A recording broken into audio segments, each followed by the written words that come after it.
আসসালামু আলাইকুম প্রিয় শিক্ষার্থীরা, আজকে তোমাদের জন্য একটি ক্লাস নিয়ে হাজির হলাম, যেটা তোমাদের এসএসসি এবং এসএসসি লেভেলে খুবই ইম্পর্টেন্ট। তো আজকে ক্লাসটা হচ্ছে, টপিকটা হচ্ছে পাঞ্চুয়েশন। এটা তোমাদের ক্লাস 6 থেকে ইন্টার লেভেল পর্যন্ত কিন্তু এই পাঞ্চুয়েশন টপিকটা কিন্তু আছে। তো আমরা এই সহজ জিনিসটাকে অনেকে ভুল করি। আশা করি আজকে ক্লাসটা যদি তুমি মনোযোগ দিয়ে দেখো ভাইয়া, তাহলে তোমার আর কোনো কনফিউশন থাকবে না। তো আমরা শুরু করি আজকে ক্লাসটা। এখানে আমি দুইটা বোর্ডের সমন্বয়ে কয়েকটা সেন্টেন্স আমি এখানে অ্যাড করছি। আশা করি তোমরা যদি এই ক্লাসটা দেখো তোমাদের পাঞ্চুয়েশনে কোনো সমস্যাই থাকবে না ভাইয়া। তো এখানে দেখো, প্রথমে তোমার কি আছে দেখো, এর একটা মান আছে। দেখো এ দিয়ে আমি একটা সেন্টেন্স রাখছি, বি দিয়ে একটা সেন্টেন্স রাখছি। তো এইটা হচ্ছে তোমার একটা ডায়লগ নিয়মে একটা পাঞ্চুয়েশন মান। যে ডায়লগ এটা সবচেয়ে বেশি তোমাদের এসএসসি যারা আছে, এসএসসি 26, 27, 28 তোমাদের জন্য অনেক ইম্পর্টেন্ট, যে এরকম আকারে তোমাদের সবচেয়ে বেশি আসে। আর যারা এসএসসি আছো তাদের কিন্তু নেরেশন স্টাইলে বেশিরভাগই পাঞ্চুয়েশন আসে। তো দেখো এখানে যে ক্লাসটা আছে, এখানে এর একটা মান দেখো, এখানে বলছে how dare you woke up me up। তো এখানে তোমার সেন্টেন্সের অর্থ বুঝতে হবে না, কিন্তু আমি তোমাকে সেন্টেন্সের অর্থ বলে দেবো, কোনো সমস্যা নেই। তুমি সেন্টেন্সের অর্থ ছাড়াও তুমি করতে পারবা। প্রথমে আমরা দুইটা বাক্য অর্থ সহ আগে পড়ি, তারপর তোমরা অর্থ ছাড়া কিভাবে করবা ওইটাও আমি শিখিয়ে দেবো। তো প্রথমে একজন ব্যক্তি বললো how dare you woke up me।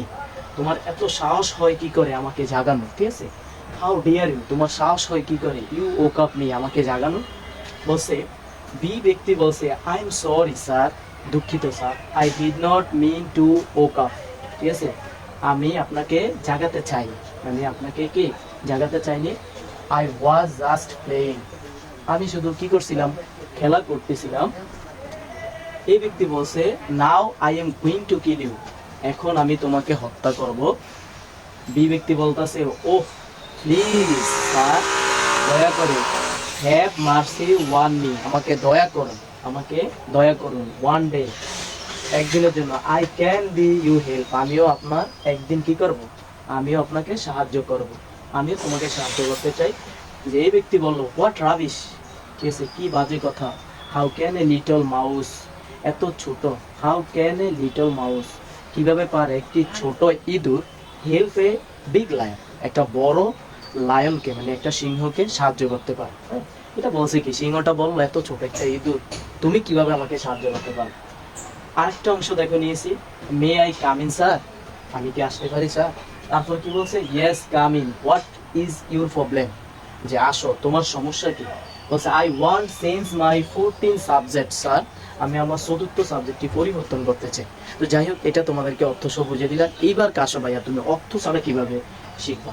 তুমি দেখো প্রথমে বাক্যের শুরুতে পাঞ্চুয়েশনে যদি কখনো ডব্লিউএস কোশ্চেন গুলো আসে, ডব্লিউএস কোশ্চেন কোনগুলো ভাইয়া, যেগুলো ডব্লিউ আর এস দিয়ে শুরু হয়, যেমন তোমার হোয়াট, তারপর তোমার হাউ, তারপর তোমার হু, এগুলোই কিন্তু আমার ডব্লিউএস কোশ্চেন ভাইয়া।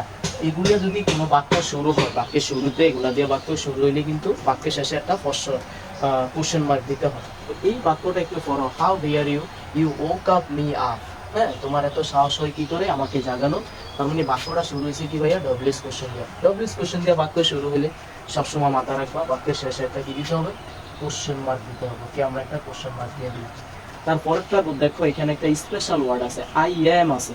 তো এখানে একটা অ্যাপোস্ট্রফির ব্যবহার আছে। তোমরা এরকম যতগুলো ওয়ার্ড দেখবা, এই যে আই এম, তারপর দেখবা হি, এস যুক্ত থাকবে, ওয়ার্ডস, এইগুলা এখানে সব সময় তোমরা অ্যাপোস্ট্রফি ব্যবহার করবা। এইসব শব্দগুলোর ভিতরে সব সময় অ্যাপোস্ট্রফি ব্যবহার করবা, এটা মাথা রাখবে। এগুলোর সাথে সবসময় সাবজেক্ট অংশটা থাকবে, সাবজেক্ট অংশটা আলাদা করে দিবা, ঠিক আছে। তো এখানে দেখো একটা অ্যাপোস্ট্রফি ব্যবহার করতে হবে, এখানে একটা অ্যাপোস্ট্রফি তোমরা ব্যবহার করবা, আই এম।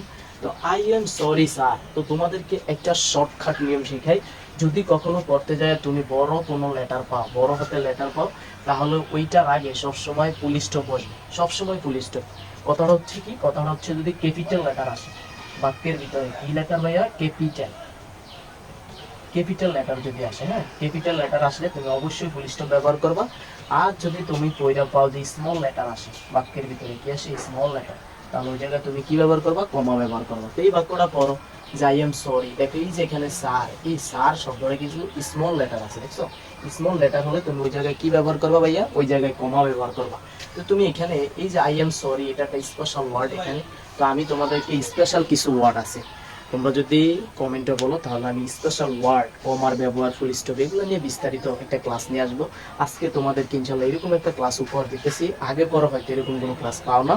শুধু যারা নতুন আসো ভাইয়া পেজটা আর ইউটিউব থেকে যারা দেখবা অবশ্যই আমার চ্যানেলটাকে সাবস্ক্রাইব করে দিবা, ঠিক আছে? তাহলে আমার পরবর্তী ক্লাস করার জন্য অনুপ্রেরণা জাগবে। হ্যাঁ, তো এই যে দেখো এখানে বলছে স্যার, তারপর দেখো এখানে একটা ক্যাপিটাল লেটার চলে আসছে, স্মল লেটার দেখো, সরি ক্যাপিটাল লেটার আসছে, তার মানে এখানে তুমি ফুল স্টপ ব্যবহার করবে। তার মানে এখানে একটা কি দিবা ভাইয়া? Full stop. বলছে I did not mean to the woke up, আমি তোমাকে জাগাতে চাই না। বলে এই যে কিন্তু বাক্য দেখো, এই যে আবার পড়ো, আবার ওই যে যারা অর্থ বুঝো না বারবার বলতেছে, এই যে দেখো সাবজেক্ট, হ্যাঁ ফার্স্ট পারসন চলে আসছে। তার মানে এই যে ক্যাপিটাল লেটারের পূর্বে তুমি একটা কি বসে দিবা ভাইয়া? ফুল স্টপ বসে দিবা। ওকে ডান। আই ওয়াজ জাস্ট প্লেইং, এখানে কিন্তু বাক্য অলরেডি শেষ যাবে। হ্যাঁ, তার মানে এখানেও তুমি কি বসে দিবে? ফুল। তো ভাইয়া দেখো পরের ওয়ার্ডটা দেখো, এখানে স্পেশাল একটা ওয়ার্ড আছে নাও, নেওয়ার পরে তোমার কি স্পেশাল ওয়ার্ডের পরে কি বসে? কমা বসে। তারপরে দেখো এখানে একটা সাবজেক্ট অনুযায়ী একটা ভার্বও সাথে আছে, তার মানে এখানে একটা অ্যাপোস্ট্রফি ব্যবহার করবে। গোয়িং টু কিল ইউ, তার বাক্য কিন্তু এখানে অলরেডি শেষ। তারপর দেখো ও একটা স্পেশাল ওয়ার্ড, তার মানে এখানে তুমি একটা কমা ব্যবহার করবা। প্লিজ, এই যে স্যার, স্যারের ওয়ার্ডটা দেখো স্মল লেটার আছে, স্মল লেটারের পূর্বে একটা কমা বসে। তার মানে দেখো স্যারের পরে একটা কি বলবে? ফুল স্টপ, কারণ এই ওয়ার্ডটা ক্যাপিটাল লেটার আছে। তাহলে এখানে দেখো have a mercy one me, আমাকে একদিনের জন্য দয়া করো। তাহলে এই যে have a mercy one me, এখানে একটা এক্সক্লেমেশন মার্ক বসবে। কেন বসবে? কারণ এখানে আবেগ সূচক একটা বাক্য বোঝাইছে যে আমাকে একদিনের জন্য দয়া করো। যে ওয়ান ডে, এখানে কিন্তু ওয়ান ডে একদিন, তারপর I can be you help, I can be you help, আমিও তোমাকে একদিন সাহায্য করতে পারি। তারপরে তার কথা শুনে সে বললো হোয়াট রাবিশ, কি বাজে।